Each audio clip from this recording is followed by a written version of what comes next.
And where the functional role helps is really from a project management perspective, in in these first two phases of resource estimation and role forecasting for projects, right? So that as a request is coming through, you are identifying the types of roles that you need. I need a DBA, I need a technical support, I need an engineer, and not only do I need them for 1 month, 2 months, depending on how long I think I might need them on that type of project, so that when you're deciding if you're going to approve that project, you can go, we are approving this project because we can see that we do have, I need a DBA and a network engineer and a project manager. And I can see in the tool that I have all three of those types of roles with some availability. And so, yes, we can approve this project and we can feel confident that we have resources that can commit to that once we convert it into a project. So that's where that functional role comes in to help. The other item to look at and update when we're in designing things here for those first two phases is your request form, right? Because that's going to tie into your project request service. And so designing this a little bit more to help your requester understand what they're being asked to fill out certainly is beneficial here. So this preview on this form is going to show us what's currently being asked: the project name, account department, sponsor name, if there is one, start and end date, project end date reasoning. So we've done a decent job of getting started on that, but in case you need to add any other custom fields to this form, and again, you can do that by simply adding new fields over here. And then you can see where this form is being leveraged. Currently, it's on the project request service. And you guys haven't made it public yet, which is okay. So that's just circling back to your form, continuing to design it. Make sure you're capturing that initial round of information from your requester. And then the other part is circling back to these sections here, right? So remember our phase one here maps to our for requests column here. So that request form is order 1 and 2. It's the general section plus the custom attributes make up your request form. So that's always turned to true. And then we've really minimized it, which a lot of customers certainly do. The only other thing turned on in phase 1 for your requester is the files, so they can add attachments. And that's relatively standard, right? So because most of these other data capturing areas in phase 1 are turned to false, that's why I'm mentioning that you may want to just go back to your request form, make sure you're capturing enough data in there on that request form to give you guys a chance at having a thorough review once the requester submits that request. If that form, you guys review it and go, that's everything we need for now, then we're all set. And then once they do that, review and submit, okay, then they leave phase 2 or phase 1, right? And they go to phase 2, right? And in phase 2, that request goes to TD Next. It leaves the client portal. It stays in the client portal, but additionally, it goes inside TD Next and inside the portfolio planning application, right? And it sits there waiting for those of you that are part of that PMO or the project request review board to review items on there. And that's where we were going to start talking today about the workflow, because once it leaves phase 1 and goes into phase 2, it must go through a workflow. And so a workflow has steps, and ultimately the final step is either a thumbs up or a thumbs down, or maybe, usually there's three. The request is approved. We're going to turn it into a project immediately and get started working on it. We're going to toss it over into phase 3 and start working on it. That's one. That's thumbs up. The thumbs down is, sorry, we're rejecting this request. We already have a tool that can do what you're looking for, or we don't have any money or expertise to do this project. Sorry, we're just turning it down. That's declining the request. And then there's kind of a mostly thumbs up. We're approving it, but we don't have any resources to start working on it. We're just going to kind of let it sit here as an approved request for 30, 60, 90 days. And then once our pipeline opens up, then we'll dump it in as a real project and start working on it, a month or two down the road.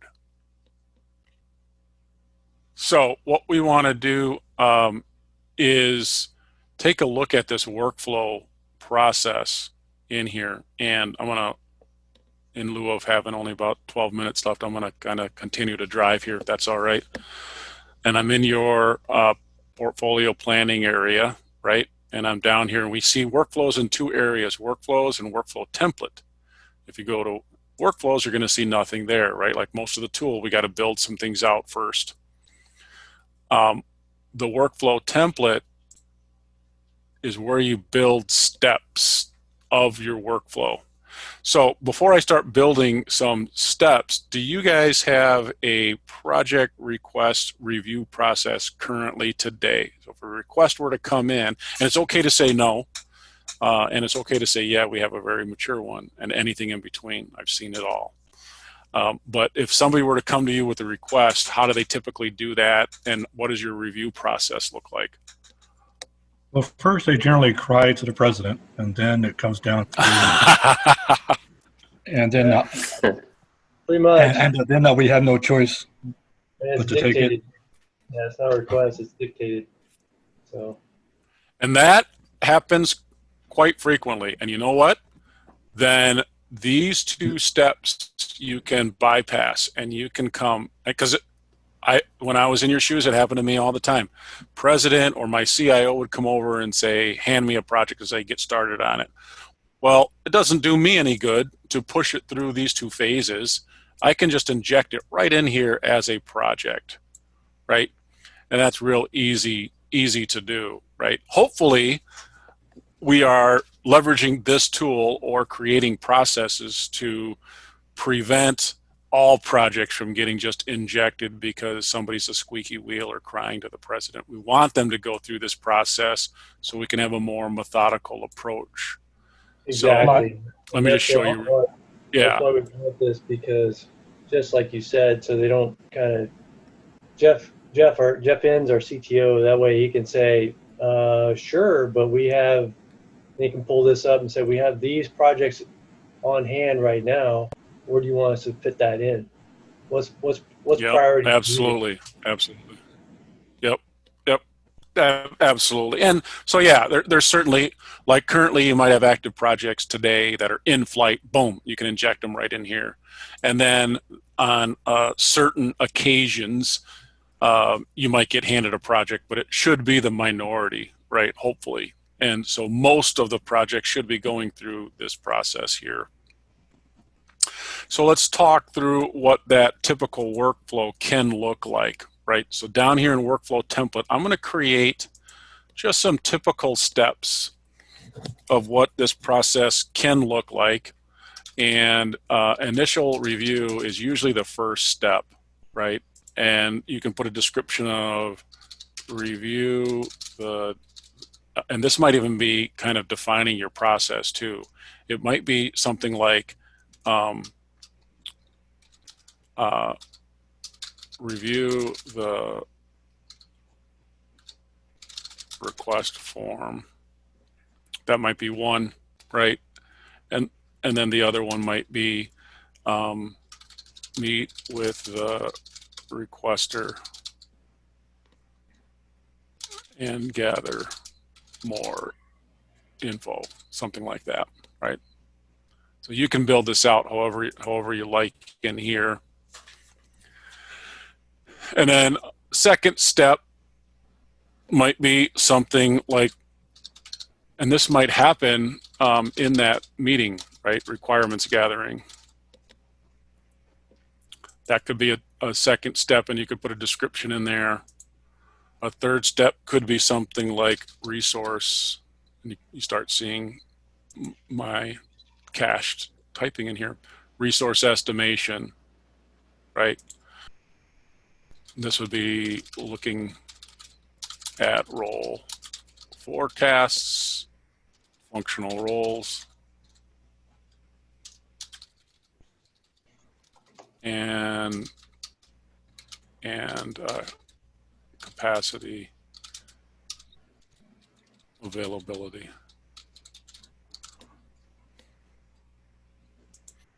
And after that, you might do like a scoring step. We talked about scoring before. And if you are leveraging the goals, you could,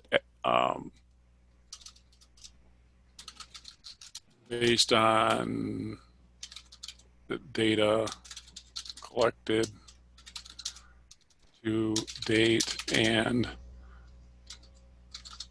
requester meeting, add goals, add,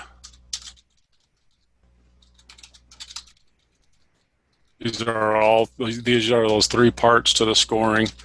Add organizational roles, add criteria, right? And these would be these items that we started to build out over here, goals. When we did that last time, we built a couple of test ones. Organizational risks, we built a couple of test ones. Scorecard criteria, we built a couple test ones. And that, if we recall, we turned those to false because we did not want the requester filling it out because they could kind of game the system. But we've set it to true. Line 3, we set to true. Line 6, we still have as true. And line 12, scorecard. So those three could allow us to do the scoring review here. And then the fifth step could be something like a project review board approval. And that might be a fifth step. And let me put one more in here just to think through. Scheduling and prioritization. So now that is going to be, and that one is probably the other way around. So I want to move this one up. You can see I can do that in here. So we do an initial review. We look at the request that has come in. We meet with the requester, gather more info, potentially other meetings. We do requirements gathering, and that could entail internal technical requirements gathering, maybe even scoping, you can call that. And then resource estimation, looking at what are the role forecasts and functional roles, what's their availability. And then we do the scoring part of it. We go in and add that based on the information we've gathered on all of these steps so far. And then we look at scheduling and prioritizing this based on our current projects, as well as existing requests that are coming in, about the same time to see who's got availability, and where this should fit in with the prioritization of our whole portfolio and project mix. And then ultimately, project review board comes into play, where you can meet with them and go over all of this, show them the score, show them all the data you've collected, and then have it up comparing it to other requests that are coming in. And then chances are it's going to be one of you that is actually pressing the buttons as far as the approval steps on these items. But they're the ones making the verbal decision, right? You're showing them all the data from the tool, and they're going, okay, let's go. We have 3 different projects coming in. We have project A, B, and C. Let's approve and start A. Let's approve and wait on B for 30 days. And project C, sorry, we're going to have to, decline that one, right? Because sometimes this project review board might only meet, once a month or every 2 weeks. And so at that time, you might have 2 or 3 requests coming in, competing for time and resource and availability. So once you have your steps defined here, you kind of glue them together by creating a workflow. So all we're doing is identifying steps in the workflow template here and moving them around in the appropriate order. When it comes to an actual workflow, we have to name it, and I'll just do a standard project request workflow. You'll see what happens here. Once I save it, it's going to lock in those 6 steps in the order that they were in from the workflow template. So if later, so now it locks it in here, and if later I go, you know what, I want to do the resource estimation second and the scoring review, then I'm going to have to come back in here. It's a little bit kludgy, I will admit. You can move these around, but then you're going to have to rename a workflow. It acts a little weird that way. But these 6 steps are what we're going to talk about on our next call, and how to turn these items on. Right now we don't have any active steps in here, so we're going to want to decide which ones to turn to check marks, and which scorecard to use for it, and who are the owners of these steps, who are the people that are responsible for approving each of these steps. We'll do that by coming in here, putting in probably like Jonathan on one of these, and then making it part of the defaulted scorecard, turning a couple of these on, and then you'll see what happens here. Those red X's will get changed to green check marks. And so what it's saying is it's an active step. These are the things that Jonathan can do with it, part of the default scorecard, and he's the owner of the step. Now we can make this a group if we wanted to. We can make a backup over here for this column, and we'll walk through that for these other 5 steps here and get this set up. Then we'll activate it, and then we'll leverage automation rules over here to have this workflow fire whenever a project request is created via your service catalog in that project request service. Alrighty, you guys have a great rest of your day, and we will chat with you tomorrow.